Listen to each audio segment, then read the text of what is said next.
Good afternoon, everybody. Welcome back to my little 605 Speaks project. If you're East River with me today, you're probably excited that we're getting rained on and not snowed on. But today we're going to be talking to somebody in a West River County, and they're going to have a whole different story.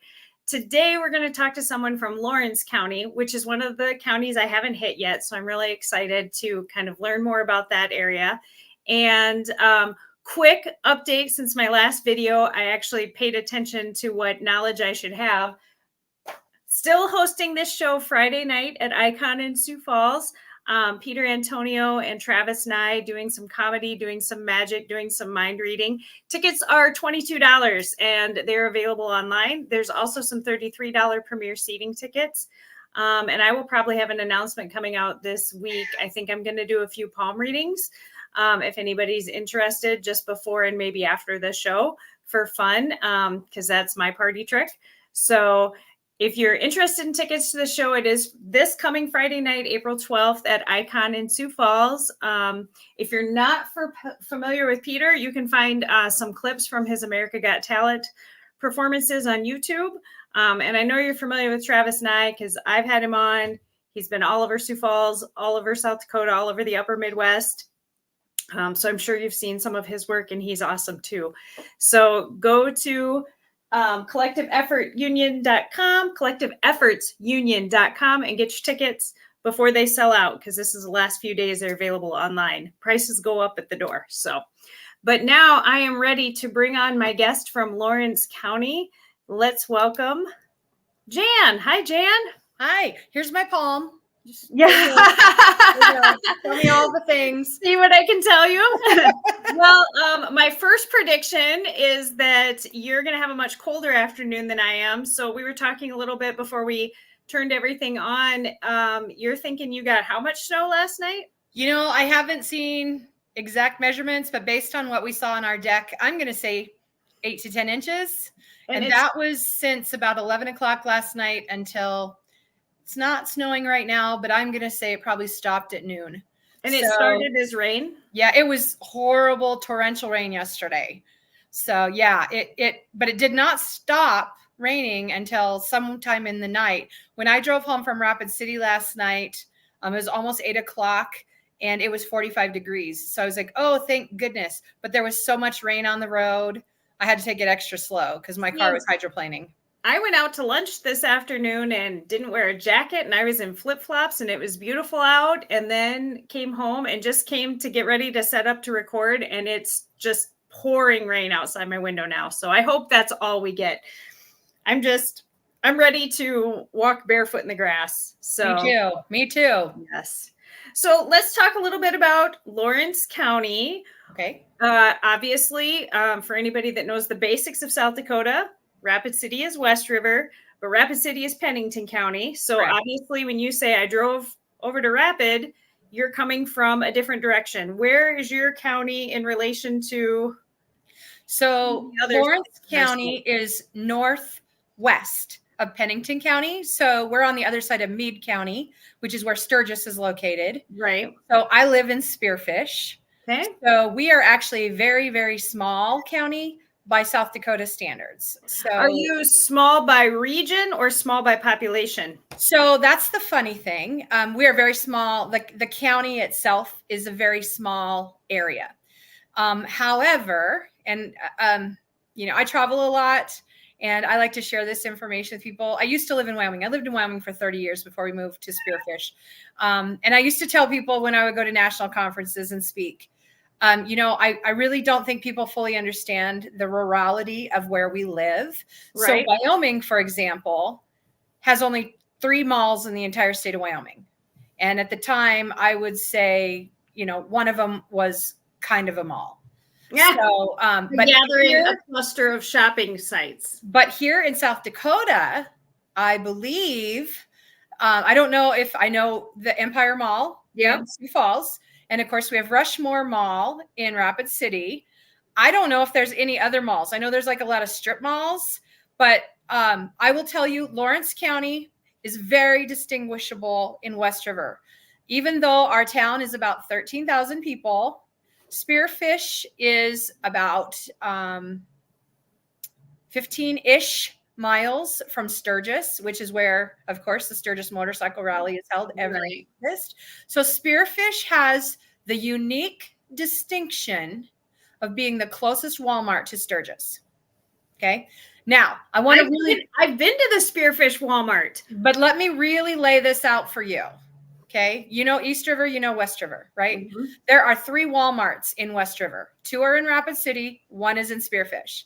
We are the place to come if you are living in far west South Dakota. So that is our distinction. So when you say are we small? Are we big? Lawrence County itself by area is very small. Spearfish is about 13,000 people, but we have a Walmart. So you've got the one big box store for the region. Oh yeah. And Sturgis Motorcycle Rally, man, I do not know what they make for volume during that week, but I can only imagine. It's got to be a lot, because when people travel, I don't know if everybody just heard that thunder. If my power goes out, that's what's up with that. I don't think people realize that, when people travel, especially to a big event like that, you comfort shop. You shop in the store that you know is exactly like your store at home. And if you need your tampons, toothpaste, toilet paper, you want to be able to know they have it and where they have it, get in, get out. And so I'm sure the Walmart is the central. Yeah. Oh, it's crazy. My son actually works there. Yeah. My son actually works there in the summer and on college breaks. And so interestingly enough, of course, we're post-COVID. People are still now doing the pickup orders, and that's his job. He goes and delivers the groceries to people's cars. He's a big, strong kid. So that's his job. In fact, it's really funny because, it's a big town, but a small town. And a lot of people know either my husband or I or my kids. And so when my son is delivering groceries, to the cars at Walmart, people are like, did you move home? Because he's actually working on his brakes. And I'm like, that is a true sign of a small town. Yeah. But yeah. So we have 1, 2, 3 stoplights on our main street. Our main street is amazing. We have amazing shops. You guys have a couple really good steakhouses there. We do. We actually, I will tell you, we moved here, let's see, it'll be coming up on 12 years in August. And we moved here for a very specific reason. But my children have only known this as their home, even though my husband and I lived in our previous town for more years. But we moved here very specifically for our children's education. So are you originally did you grow up in South Dakota, or you're a complete transplant to South Dakota? No. So that's where the long, complicated story goes. My father, both of my parents are nurses. So my father was in the military. I was born in Peoria, Illinois, but both my parents grew up in Iowa. So I grew up in a little town called Knoxville, Iowa, which is about 40 miles southeast of Des Moines. And then when I was 12, both my parents grew up on a farm. And my dad's lifelong dream, when I was 2 years old, he went to Anchorage, Alaska for military training. And his dream was always to get to the mountains. So when I was 12 years old, we moved from Iowa to Sheridan, Wyoming.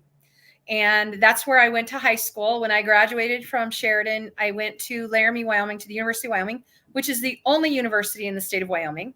And I met my husband there when we were 19. And then we got married when we were 25.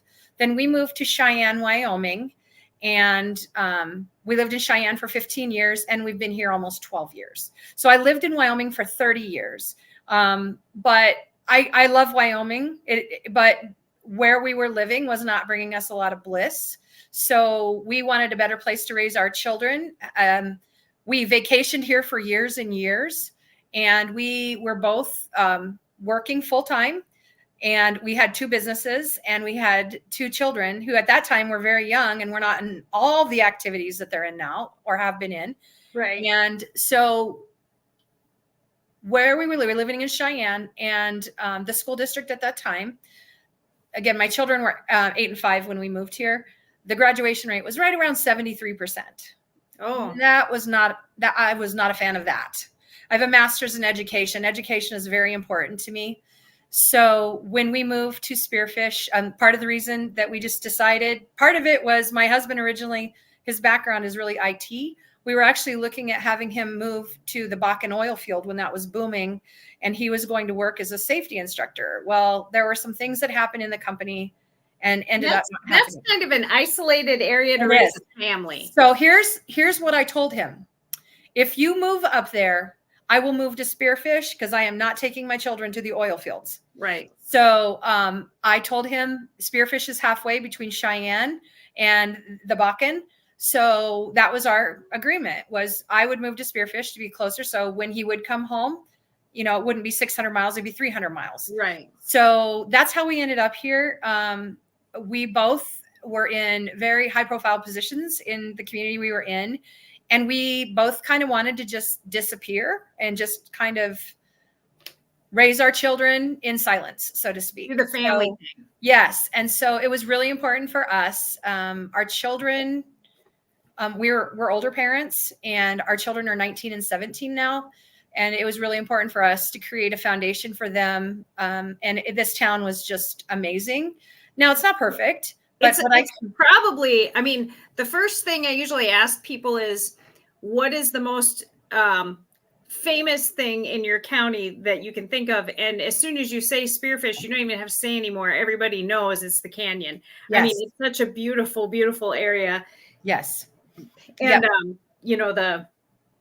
I think right at the beginning of pandemic, right before pandemic, in the fall of 2020, I climbed to the top of Bridal Veil. Okay. And just sat up there and thought, I always say everybody's home is someone else's destination.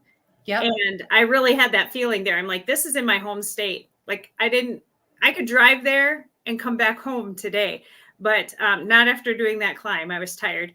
And that's a rough climb. I've not done it because I'm not, that brave, because and I'm in my early 50s and I don't want a broken bone.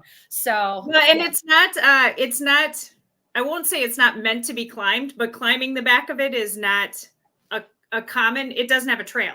Yeah. You literally shimmy up the side and then you scramble up the thing. And then when you come down, a lot of people, including myself that day, miss the turn to shimmy back down the side, and you end up at the bottom where you really have to struggle through the bramble, or you can swim across the creek. Gotcha. And that's what I opted to do. I was just like, F it. Yeah. And so which that is the water you're not supposed to swim in because it's so cold. Yes. Oh, it's freezing cold. That is the creek that never freezes. It's got a world record. It does not freeze. But it's but it gets darn freezing cold. Yeah. So I cut across it, and when I came up, and which as a younger person I had played in that creek, so I wasn't necessarily surprised, but so I climb up out of it and scared the heck out of some tourists that were pulling over to take a picture. They were just like, what are you doing in there? And I'm like, nothing, I'm fine. Don't do the same thing. Go about your photography. Well, let me tell you a little story about Spearfish Canyon. So in 2000, I was working for a company, and we had a contract in Bismarck, North Dakota. And I had an employee up there that I was working with on some business coaching for a level of certification within the company that I was working with. So, this was before, we didn't have smartphones. I had a bag cell phone. It never worked, but 2 miles outside of Laramie. So, but I was driving to Bismarck, and, of course I mapped out, I went on MapQuest because that's what we all used then, mapped out, from Cheyenne, Wyoming to Bismarck, North Dakota. How do I get there? And the shortest route was through Spearfish Canyon. Well, so I had my paper. I'm driving on, MapQuest paper. It was just 8 pages long. And, and so I'm driving. And so I turn into Spearfish Canyon. I'd never been there before. I'd been to the Black Hills. My brother went to school at the South Dakota School of Mines. So I've been to Rapid City. I lived in Sheridan. We went through here all the time. Never stopped in Spearfish. So never been through Spearfish Canyon. So I had to take that route to Bismarck. And as I was driving through Spearfish Canyon, I was just in awe. I was marveling at everything around me. So I got to Spearfish, and I had a cell phone signal. And I called my husband, and at the time it was just he and I. And I called him, and I said, my husband's name is Kevin. I said, Kevin, I just went through the most amazing place, and someday I'd like to stay at Spearfish Canyon Lodge. And he's like, where's that? And I said, well, it's in Spearfish Canyon. I just drove through it, and I'd really, really like to stay there someday. And he's like, okay, we'll do that. Well, anyway, we, fast forward to 2011, we had some things going on in our life that we were like, is this what our life is going to be? Because we had a real estate business. We had a concrete design. Actually, we hadn't started our concrete design business, but we were in the startup phase. And we had 2 little kids, and we were both working full time. I was working for the state. He was working for the school district. And we both said, why are we doing this? Mm-hmm. What are we doing? Why are we working so hard to be in a place we don't even want to be? Right. Why don't we change that? And so we literally bought a house in 2011 in Spearfish, and we rented it out because we wanted our son to finish school. And then in the summer of 2012, we rented our house in Cheyenne that we'd been living in. We still own it. We rented it out. We moved into a Class A motorhome, brought it up here to Spearfish, and we lived in it until Halloween night. And so we saw, we stayed in this campground, which we'd been staying in for years and years. They knew us. Every year we'd bring our children up, so they knew us. And so that's how we ended up here. But the craziest thing was, I told my husband, I said, gosh, someday I want to own a cabin in the canyon. Just that would be amazing. Wouldn't that be amazing? And he's like, yeah, okay, that'd be amazing. Well, I own a cabin in the canyon now, and it's amazing. It's and any time of the year. I mean, people think of fall, but really all year colors is a very small window. Yeah. But I mean, even driving through there in the winter, you're like, oh, this is where Christmas cards are made, Yes. It's just like, no, in the, you have ski and snowmobile season just ended last month. And so you have, Terry Peak Ski Resort is up, up at the top of Terry Peak, all the snowmobile trails, and then spring opens everything up, right? We're getting the green, all the leaves are blooming. And then, the hikers come, you get people wanting to fish. You get people wanting to see the waterfalls because now the ice is melting. And we have so many amazing hikes in the canyon. So, we've got the 3 big waterfalls. You've got Bridal Veil Falls, which is right on the highway, the one that you climb to the top of crazily. And then you've got, Rough Lock Falls, which is, a lot of people park at Spearfish Canyon Lodge and walk, but there is a small parking area up there if you're lucky to get there. Mm-hmm. And there's an upper and a lower falls, and that's just breathtaking. But the one that a lot of people miss, and I didn't know for years, is Spearfish Falls. And that is below the Latch String Restaurant, which is right across the street from Spearfish Canyon Lodge. It's about a 3/4 mile hike one way. You get to the base of the falls. It's simply amazing. There used to be an older trail that they've now closed down. And there was this crazy metal bridge. You were so high above that water, and it was crazy. I only did it once, and then they closed that trail down.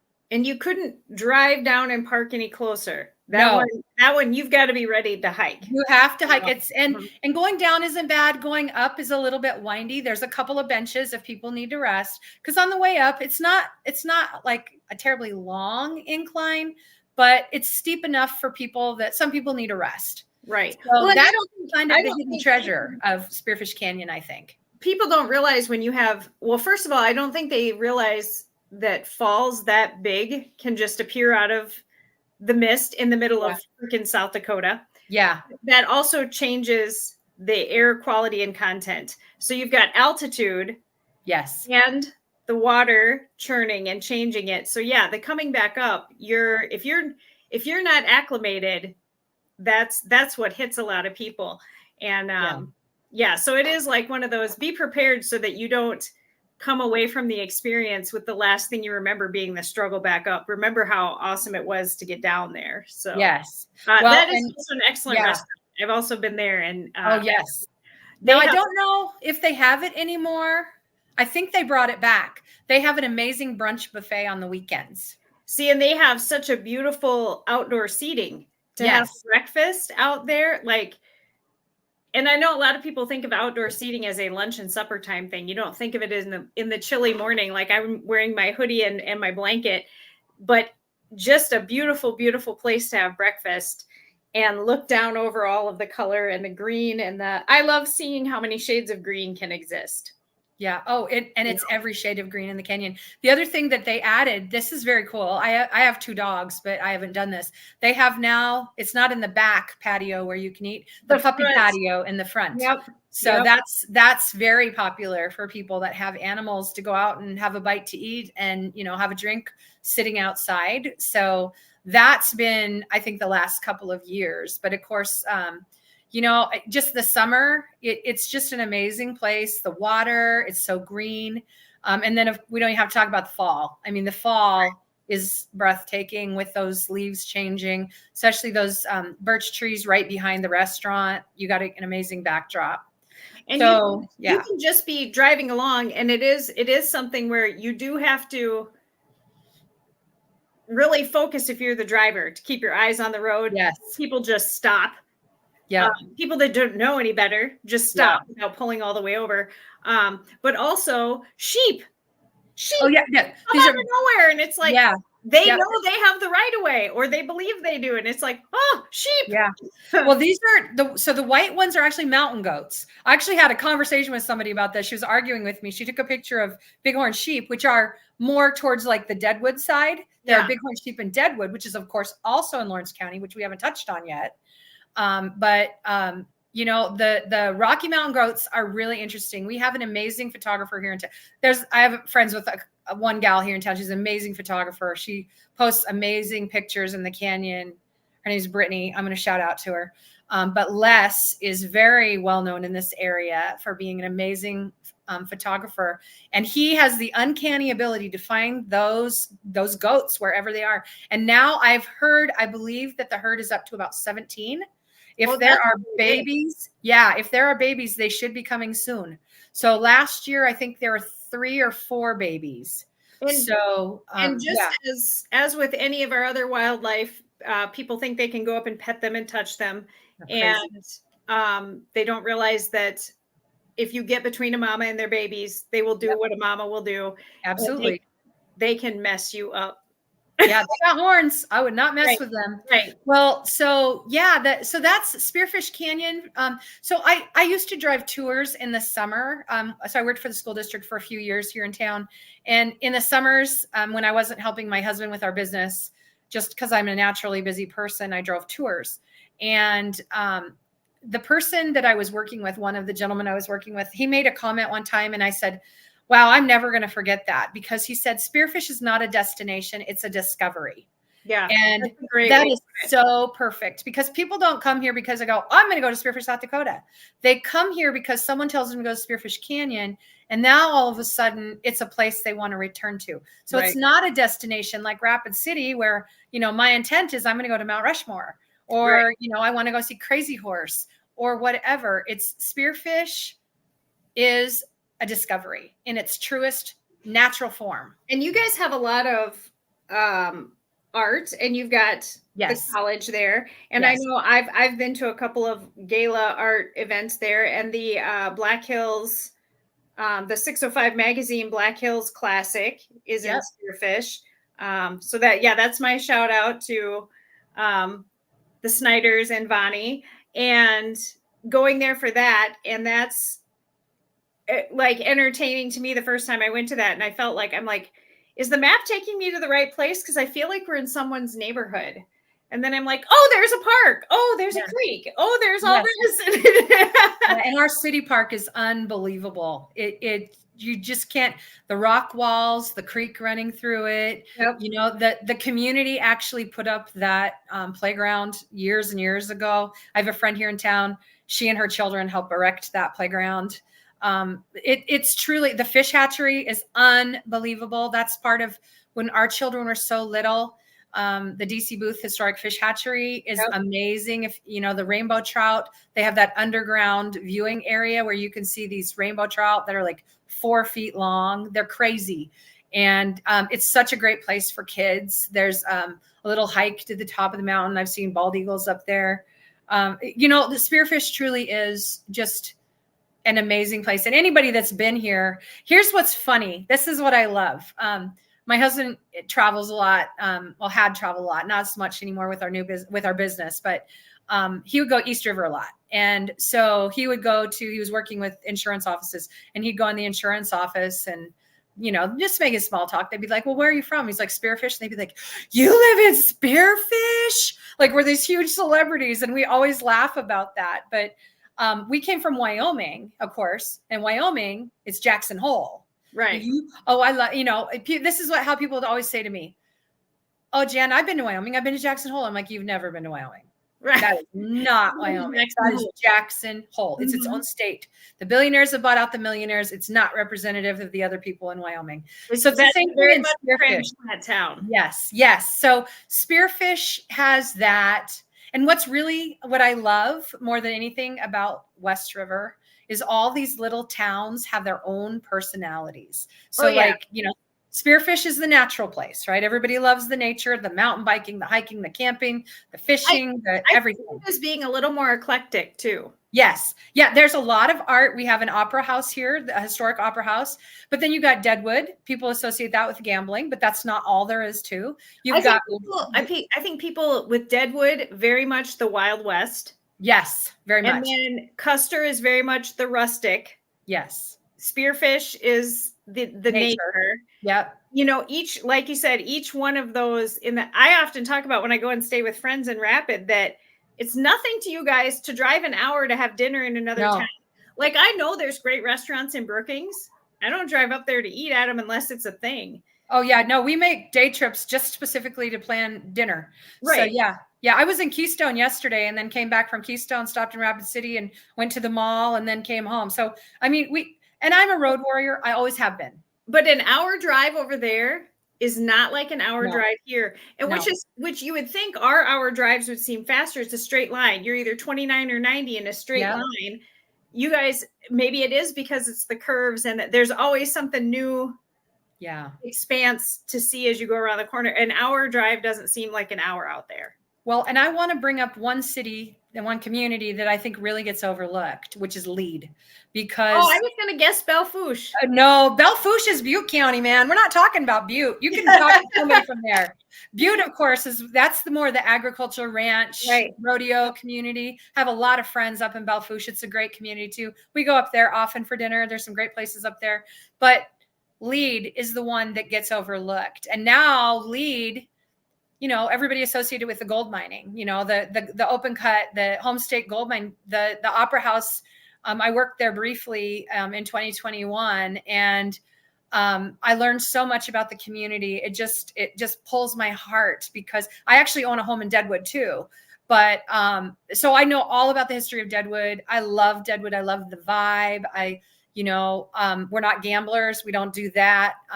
But we're really into history, and this house called to us because my husband's mother loved Deadwood. And so this house was kind of a calling for us. Not necessarily a calling meaning a purpose. It just called to us. Yeah. But Lead, during the pandemic, at the time, my husband and I were doing foster care, and I had 2 teenagers at home. And we were all home. I was working for the school district. And I told my husband, I am not staying in this house another minute. I'm leaving. And I'm leaving all the children with you. So I got a job. I know. I'm like, sorry, I'll see you in 5 hours. I got a job in 2020 working up in Lead at the visitor center. Now, of course, at that time, it wasn't as tightly associated now as it is with the underground lab. At the time, it was the history of the gold mine, right? And then, correlating it with what the lab is doing underground now. People just do not understand the amazing science that's going on there, but more importantly, the history of that town and what a huge factor that Homestake mine. I mean, people don't realize, William Randolph Hearst's parents were the ones who owned the Homestake gold mine. Well, and I just look, even when you drive through Lead and you look at how the town was built and evolved, and you can see the Old West in it, and it's like, what hard scrabble dedicated person built a house there? Yeah. And how, in what fate is it still there? Yeah. And, it just coming out of a rock cropping or whatever. Yes. And then you think about the era where we would have started modernizing things, and you're like, who is the first person that decided we're going to figure out how to put some indoor plumbing in here through all this? And it's just I feel like you have to have a natural resilience to build a life right there. But yet it's all held together. I mean, it's not, it doesn't look run down or anything, but you can just tell that it's held on to maybe that spirit of adventure. Well, the thing is, what I just love about Lead, and I truly fell in love with the town. I really did. I'm like, I'm going to tell everybody about it.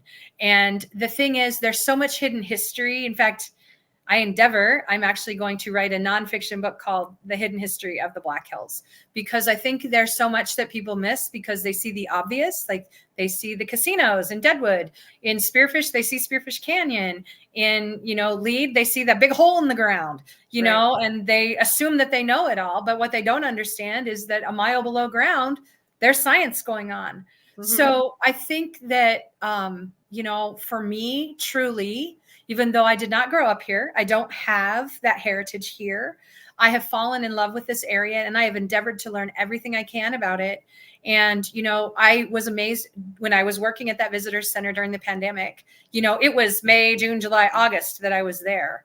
And I can't tell you, people from all over the country were coming because they couldn't fly anywhere. Right. So they got in the car and they drove because we were the only state that didn't require all these things. We didn't have martial law. We didn't have mask requirements, and Kristi Noem is very polarizing for a lot of people. You either like her or you don't. But the thing that I really appreciate about her is during that pandemic, she gave us as citizens enough respect to say, you are intelligent people, use your head. If you are sick, don't get around groups. That was the thing that I think. And I still have people that, I love your governor. I love your governor. People say it to me all the time. And I'm like, well, I don't know her, but thank you. But the thing is, again, we are hardy people. You don't tell a rancher, hey, when you go to the grocery store, wear a mask. They're not going to do it. Nope.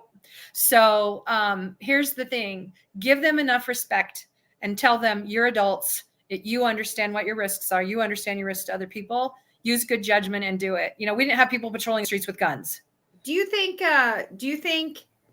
that it has the what we would have considered, because no matter what, everything declined for a lot of reasons. Do you think that it has rebounded to the and in Spearfish, I think you would see it pretty quick, the to the number of people like outside of the Sturgis season? Do you think it started to rebound to the number? Oh, yeah. I don't think we ever went down. I don't think we ever went down. I think we were pretty steady. I mean, I know that, when the pandemic was first declared, everyone's like, oh, shut down the restaurants, shut down the this, shut down the that. And that happened. But our town was very, very creative. And instead of, we're going to close down all the restaurants, maybe we do pickup orders. And we had, a great restaurant down on Main Street. They were offering kids meals for 99 cents. And I'm like, heck yeah, we're doing that. How many different license plates do you think you see in a day? Or is it now, is it not normal for you to be startled by right now? Right now we're just locals. Right now nobody's coming here. But in about, I rent my cabin out and it's year round, but I have people from all over coming. So and you guys are probably about 3 weeks away from it's going to start getting slammed. In fact, like I said, as soon as the weather turns and as soon as it starts greening up, as soon as those waterfalls start pumping, we're going to have people here everywhere. And but again, I think I will tell you, Deadwood to me never seems to slow down.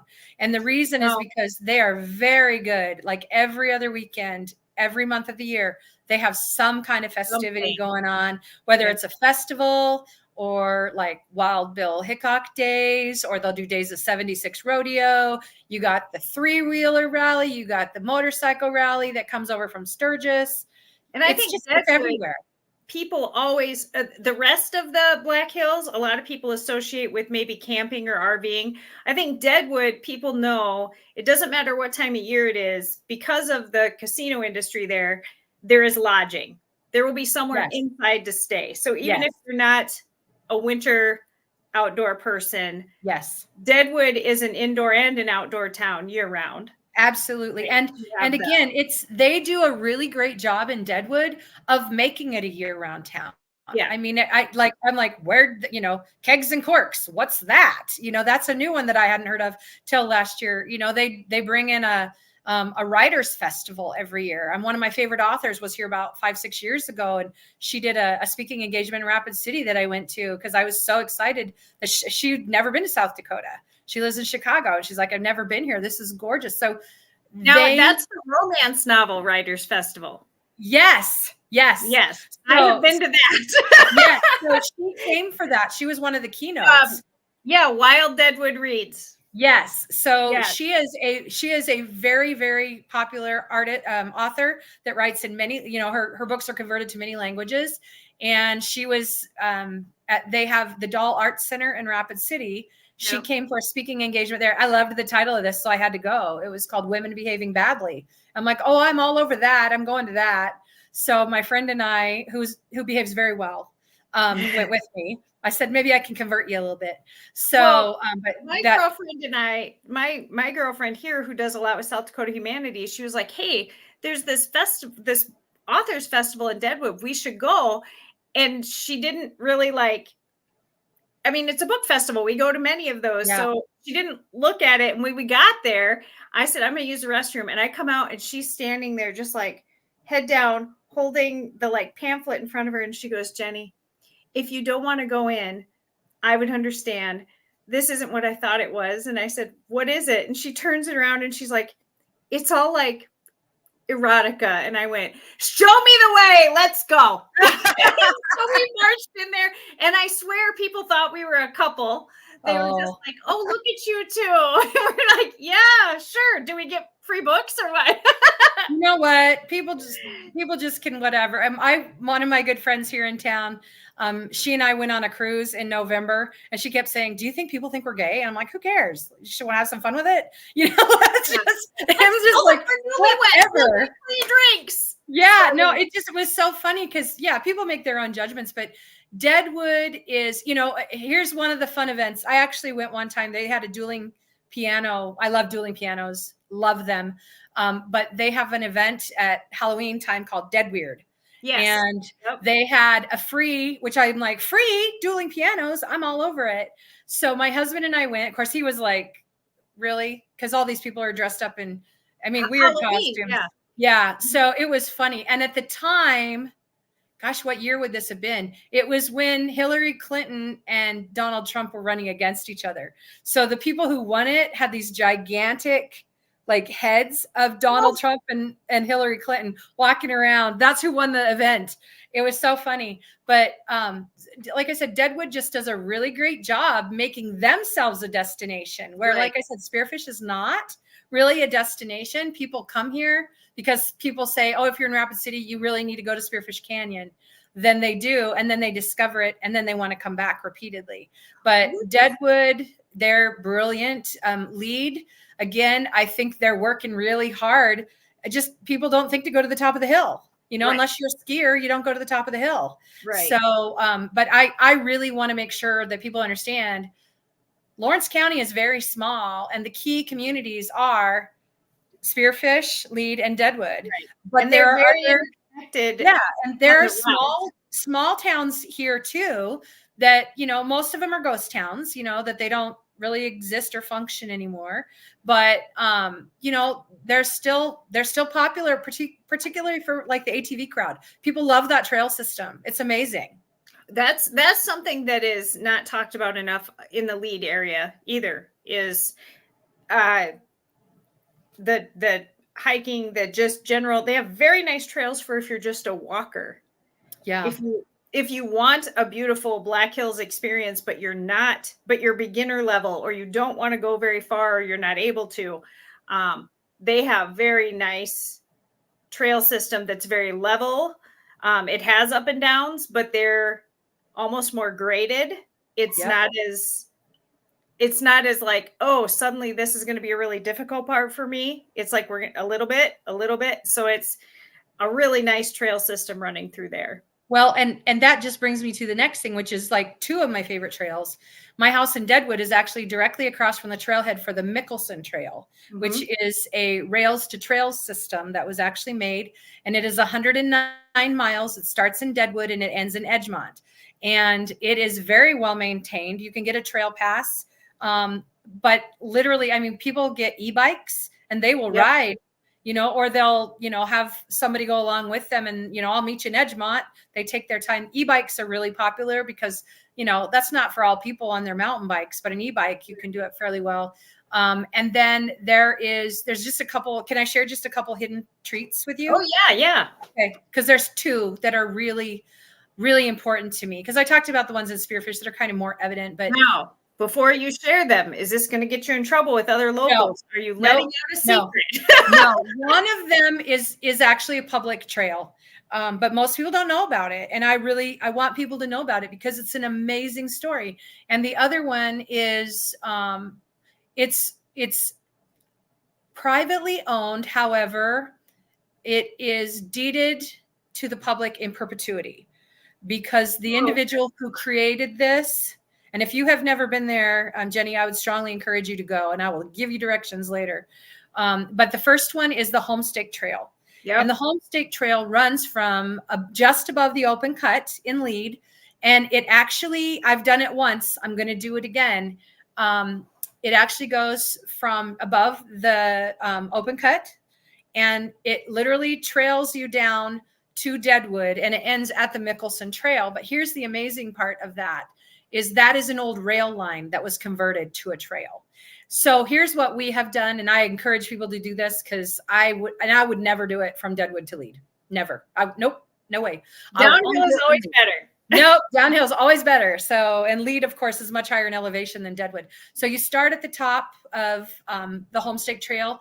And there is one part in Deadwood where you're literally walking and all of a sudden everything just drops on both sides of you. So, but it's an amazing trail. So what we do is, it was horrible. I told my son, hey, I need you to drop, it was his sister and another little boy we had in foster care at the time. And you need to drop us off. And then you need to go to wait for us at the parking lot at the bottom by the Mickelson. And we'll be there, when we get down to the bottom of the trail. So we just dilly-dally. It took us 2.5 hours. So by the time we got down there, you didn't tell me it was going to be that long, Mom. And I said, you know what? We were enjoying every minute of it. So all you were doing was sitting on your phone in the car. So, right. But it was an amazing experience. And it's a relatively new trail. But the people there's a lot of people that are immersed in the history of the railroad in South Dakota throughout the whole state. And that is definitely, you still find railroad pins and things like that along the way. And you see the evidence of it. And you can see, again, that idea of what it must have been like at the beginning of that time. And when you look at that area, how much the railroad really must have opened up the availability of access to amenities. Absolutely. Well, and I'll just quick shout out before I tell you my pièce de résistance. Yes, my real secret that I absolutely is one of the most amazing things in Lawrence County, in my opinion, and is very undiscovered. But I will say that it will not be undiscovered for much longer because I think people are really starting to talk about it now. But I want to talk about the Days of 76 Museum in Deadwood because I think that a lot of people miss that. And my husband and I own a concrete design business, and we just redid their floor in the basement. And that is where they have all the stagecoaches and the wagons. But one of the original Deadwood stagecoaches is in that basement. Did you have any ghost experiences? Not in that museum, no. So we've had some weird stuff in Deadwood, but Deadwood's haunted as all get out. Yeah, so there is Deadwood is way haunted. So but the thing is, at that museum, I had never heard of Poker Alice. Have you ever heard of Really? Poker? Oh, you're not a local.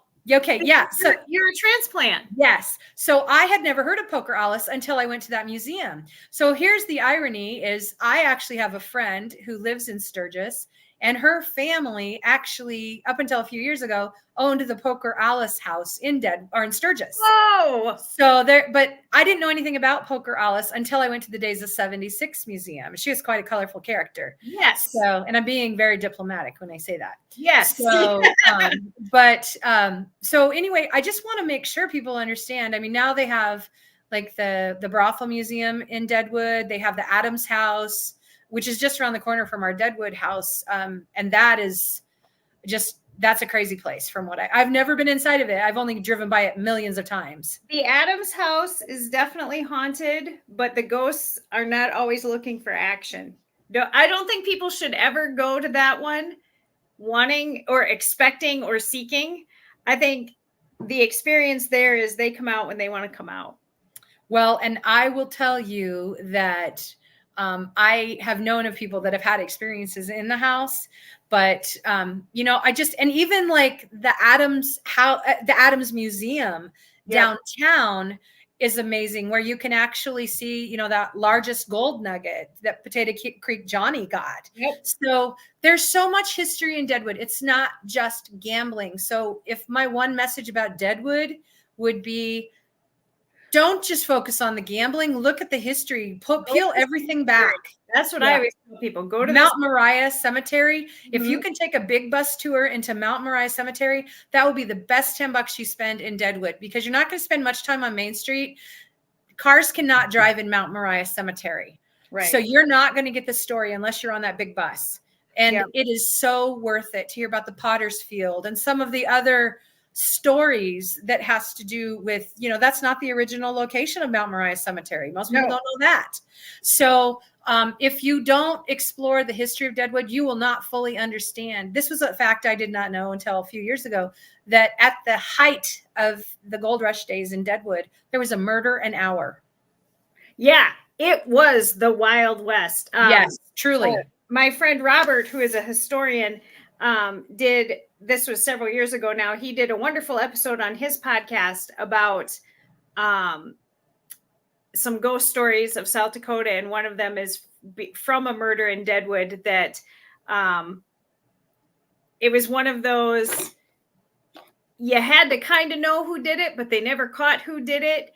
And the unfortunate young lady that was the victim is said to still haunt the area, but that since things have changed and the buildings that the place where it happened is gone, so her ghost is sort of lost there.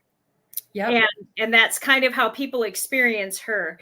And the whole idea of that there was literally so much just crime going on that she got killed with a hatchet too. Like there was so much crime going on, they didn't have time to figure out a hatchet murder.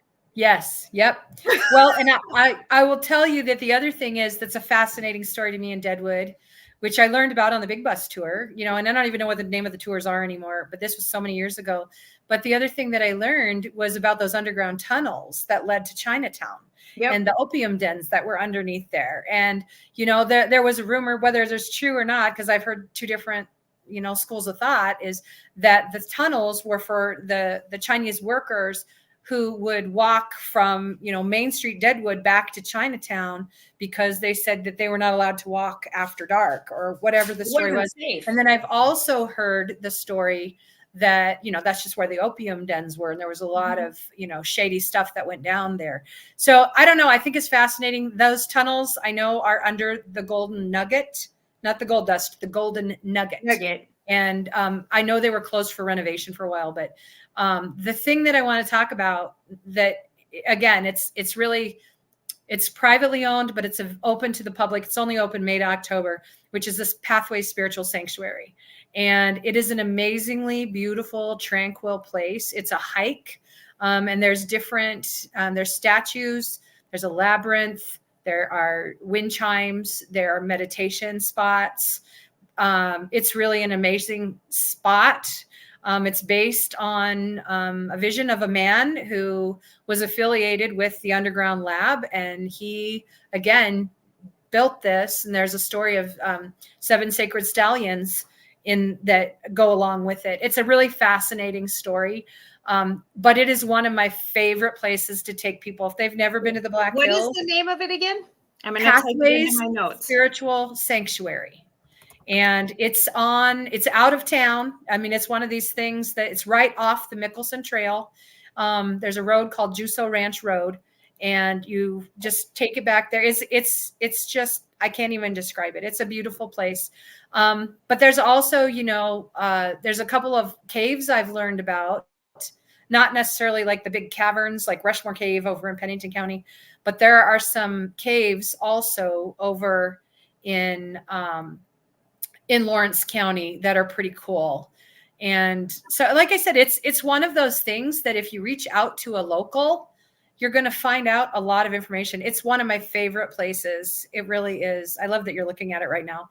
So, but it's, again, it opens usually in May, and then dependent upon weather. The Turkey Shack, that book that you're looking at right there, I bought that and read that. I actually passed it on to someone I sold some stuff to, and we were talking about that, and I gave it to her and I said, read this story because it's simply amazing. And I know that the man personally, he's just a genuine, humble man. But again, this is kind of one of those things that, most people don't know about it. And, like I'll just say one that it's particularly for the locals, it's pretty controversial. In Spearfish Canyon, there's a place called Devil's Bathtub. It's a very popular hike. It's a swimming hole and ice cold. But again, a lot of people kind of grumble because, it's, there are people that are going back there, and for a while they had to, do some improvements on the trail, but they built an extra parking lot because they were blocking people with the park. It got quite overrun for a while. It did. And so they had to build extra parking. And now, I mean, if you don't get there early enough in the day, you're not going to get a parking spot. So, but again, there's just things like that are just amazing. Iron Creek Lake is another really amazing place a lot of people don't know about. A lot of locals do. That's where a lot of people go. They don't go to Pactola Lake, or they don't go to Sheridan Lake. We go to Iron Creek Lake or Robay Lake. So, but again, I mean, it's kind of one of those things that, you just kind of got to know where to go. ATVing is very popular, but again, that's kind of a controversial topic because a lot of people don't support the ATVs. It's kind of like the electric vehicle thing, right? It's it's I think there are some people that it's because of how some of the ATVers, especially if they're not locals, it's how respectful are you in how you're out there and what you're doing? Because I don't think there's anybody, and I feel like you've probably acquired this from how long you've been here, but if you've been a South Dakotan your whole life, we all are very attached to the land, and we don't want anybody it's the mother. We don't want anybody hurting it or cutting it up or leaving it dirty or using and abusing it. And I think that there are some incidental effects of ATVs, even snowmobiles in some places, incidental effects that are damaging, and it hurts our heart to see somebody come and rip it up and leave. And that's one of those, we can't have nice things if one of you is bad, Yes. Yep. Well, and if you look at, I've said this many times, if you look at a satellite image of the Black Hills, it's in the shape of a heart. Yep. And, the Lakota Sioux people believe that this is the heart of the universe, and that their people believe that their people emerged from Wind Cave. There is a strong spiritual bond to the Black Hills. And I believe it's one of the most magical places on earth. I really do. That's why we wanted to be here. I have never felt so pulled to a location. I mean, there are happy places. I love Hawaii. It's one of my favorite spots. Right. I love, the San Juan Islands. I love the San Juan Islands. I love certain, I love Hilton Head Island. I love all the islands. I love water. But there is something truly spiritual and magical about this place, and you can't describe it to people. Oh yeah. And there are so many places from the Badlands all the way up into the mountains where you can touch the earth, and you're touching millennials of of passersby. You know, Yes. it's from the day of the Big Bang. It's the beginning, and the whole story is there, and you can see it. And that's, to me, it's I know I've heard people say that about like the Grand Canyon, which is somewhere I've never been, and I'm like, oh yeah, we have that where I live. Yeah. Well, and I think a lot of people don't realize that those limestone cliffs of Spearfish Canyon are older than the Grand Canyon. Yep. They're We have, older. yeah, And it's like we so, have the grandmother of you. Our yes, scenic views are the grandmother of your scenic views. yes. You Well, know? and it's John Muir, the famous naturalist, I think the Muir Woods in California, which I just have to say this, I still have a grudge about this. My mom and I went out there several years ago. I was out on a webcast. I was participating in a webcast, and we had one day off. And I told my mom, I said, I want to go to the Muir Woods. I want to go there. Well, this was when California was having these torrential rains and mudslides. The day we went there, it's the only day like ever that they've ever closed the Muir Woods, because what was happening was these gigantic trees were falling, and you could hear them. When we went there, we went on a bus ride. And when we got there, there was literally a news crew at the entrance, and the park rangers, and they said, we're sorry, you can't come here today. And we're like, this was like our whole day. What are we going to do? Right. And he said, we're sorry. But, and all of a sudden we heard this big crack, and he said, that's a tree falling. And he said, we can't have people in there right now. So we're sorry. But it's one of those places. It's like one of those magical places. But John Muir has, if you Google John Muir and Spearfish Canyon, he loved it here. So it's just, again, Lawrence County has a lot of treasures.